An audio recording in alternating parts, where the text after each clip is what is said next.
हमने पकड़ा है। इसके बाकी साथी हमने ऑलरेडी पकड़ लिए थे और इसने जो मुद्दइया के खावत को मारा था और उसके बाद ये गायब हो गया था।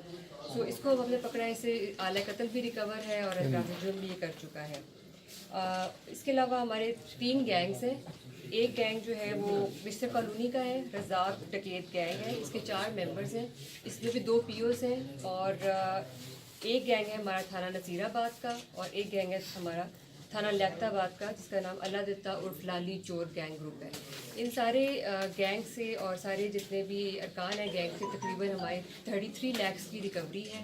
10 तोले इसमें सोना है, इसमें 35 मोबाइल्स हैं, इसके अलावा 2 लैपटॉप्स हैं, 3 पिस्टल्स हैं और 2 मोटरसाइकिल्स हैं। तो ये इनसे टोटल रिकवरी हुई है इनसे और तकरीबन 45 के करीब जो है मॉडर्न डिवीजन के केसेस जो हैं वो ट्रेस्ड हैं। मज़ीद तफ्तीश इनसे अभी जारी है और उम्मीद है कि इनसे मज़ीद भी हमारे केसेस ट्रेस होंगे।